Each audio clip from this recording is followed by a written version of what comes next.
नमस्कार मित्रांनो, मागच्या व्हिडिओमध्ये आपण बघितलं की इम्पॉर्टन्स ऑफ पार्टनरशिप डीड आणि provisions for partnership deed according to partnership act 1932.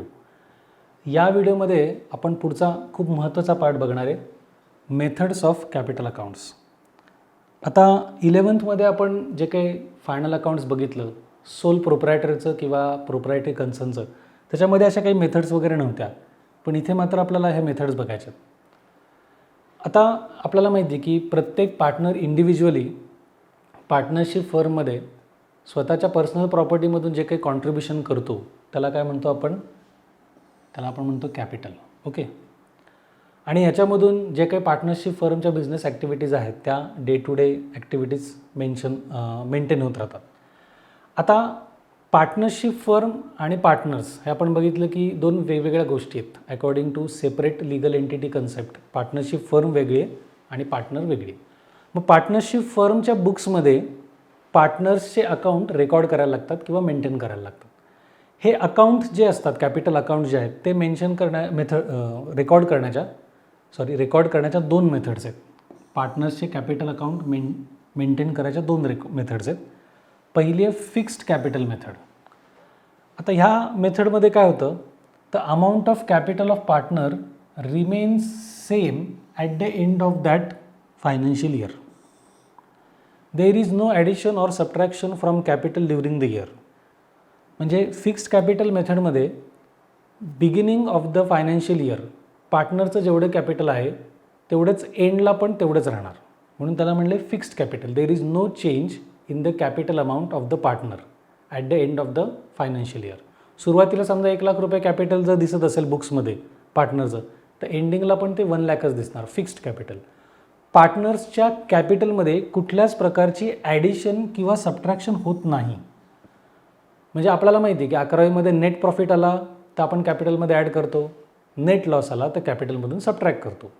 Interest on capital असेल तर ॲड करतो, इंटरेस्ट ऑन ड्रॉइंग्ज असेल तर सबट्रॅक्ट करतो. अशा प्रकारची कुठलीही ॲडजस्टमेंट, कुठलंही ॲडिशन किंवा सबट्रॅक्शन कॅपिटलमध्ये होत नाही. अशा मेथडला म्हणतात fixed capital method. There is no change in the amount of the capital of the partner.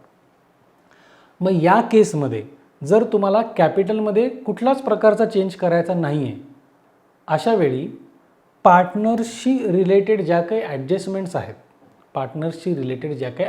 आहेत, कोणकोणत्या ॲडजस्टमेंट असू शकतात, तर ड्रॉइंग्स, पार्टनर्सनी जर ड्रॉइंग्स केले असतील तर interest on drawings, interest on capital, पार्टनरला जर सॅलरी पेएबल असेल, पार्टनरला जर कमिशन पेएबल असेल किंवा ब्रोकरेशन पेएबल असेल किंवा त्याचा प्रॉफिट शेअर लॉस असेल, हे जर आपण कॅपिटलमध्ये ॲडलेस करणार नसू तर आपल्याला वेगळा अकाउंट ओपन करायला लागतो आणि त्याला म्हणतात पार्टनर्स करंट अकाउंट.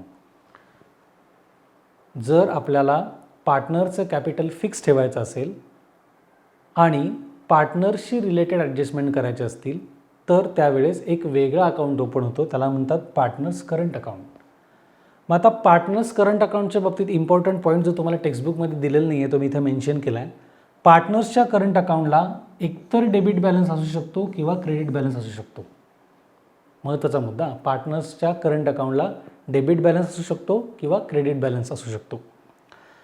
आता क्रेडिट बॅलन्स असेल, पार्टनर्सच्या करंट अकाउंटचा क्रेडिट बॅलन्स असेल, याचा अर्थ पार्टनरशिप फर्मला तेवढी अमाऊंट, जी काही क्रेडिट बॅलन्सची अमाऊंट आहे तेवढी अमाऊंट पेएबल आहे पार्टनरला.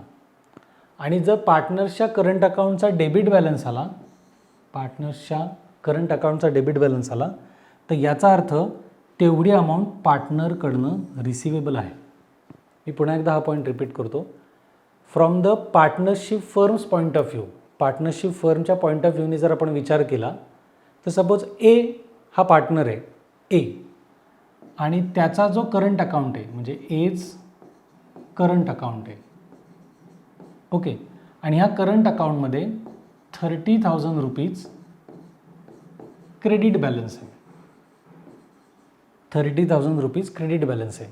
एच्या करंट अकाउंटचा क्रेडिट बॅलन्स 30,000, याचा अर्थ एची क्रेडिट साईड, एच्या करंट अकाउंटची क्रेडिट साईड जास्त आहे. मग क्रेडिट बॅलन्स आहे याचा अर्थ पार्टनरशिप फर्म काय म्हणणार, एला 30,000 अमाऊंट पेएबल आहे. दुसरा पार्टनर आहे सपोज बी, आणि बीच्या करंट अकाउंटमध्ये 10,000 डेबिट बॅलन्स आहे.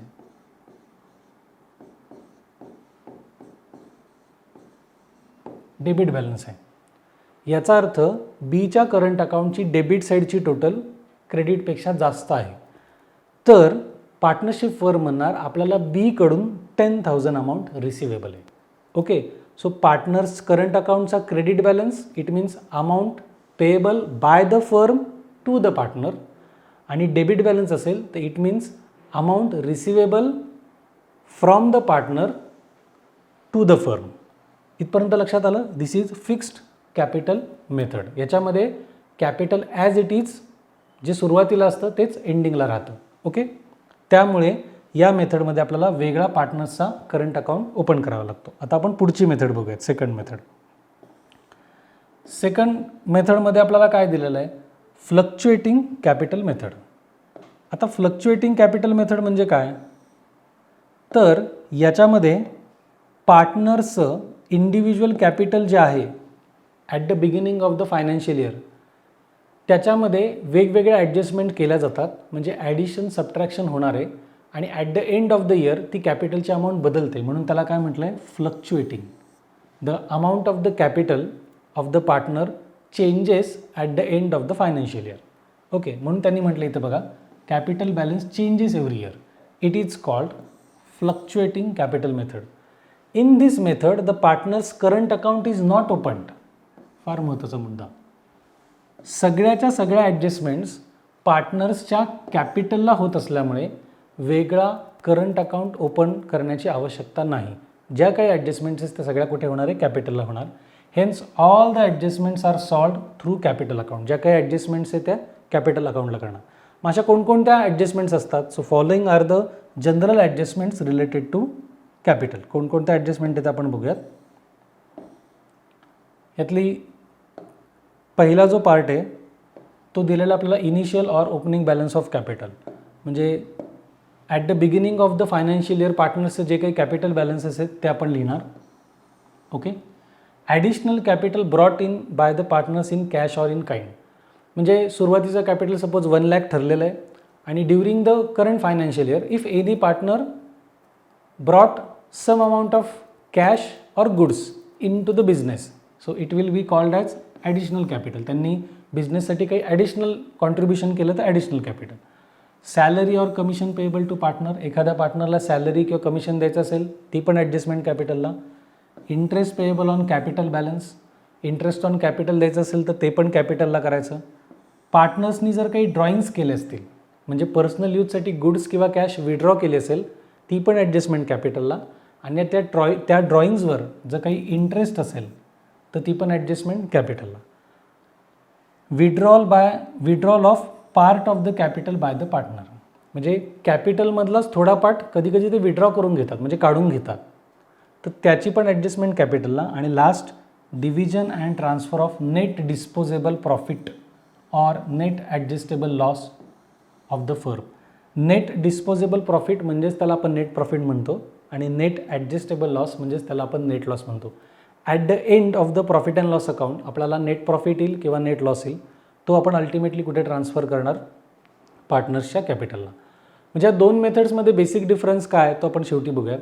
जी फिक्स्ड कॅपिटल मेथड आहे, फिक्स्ड कॅपिटल मेथडमध्ये पार्टनर्सशी रिलेटेड कुठलीही ॲडजस्टमेंट कॅपिटलला करायची नाही.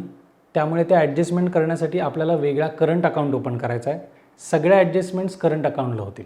ओके, आणि फ्लक्च्युएटिंग कॅपिटल मेथडमध्ये पार्टनर्सशी रिलेटेड सगळ्या ॲडजस्टमेंट्स आपण पार्टनर्सच्या कॅपिटललाच करणार. त्यामुळे वेगळा करंट अकाउंट ओपन करण्याची गरज नाही. फिक्स्ड कॅपिटल मेथडमध्ये सुरुवातीला जो कॅपिटल बॅलन्स होता तोच इयर एंडला असणार, आणि फ्लक्च्युएटिंग कॅपिटल मेथडमध्ये सुरुवातीचा असलेला कॅपिटल बॅलन्स ॲडजस्टमेंट केल्यामुळे म्हणजे ॲडिशन सबट्रॅक्शन केल्यामुळे इयर एंडला तो बॅलन्स बदलणार. तर ह्या दोन मेथड्स आपल्याला इथे आपण बघितल्या. आता याच्या पुढचा जो काही पार्ट असेल तो आपण नेक्स्ट व्हिडिओमध्ये बघितला. तुम्हाला हा व्हिडिओ आवडला असेल तर नक्की लाईक करा, तुमच्या फ्रेंड्सला शेअर करा, सबस्क्राईब करा आणि तुमच्या कमेंट्स नक्की करा.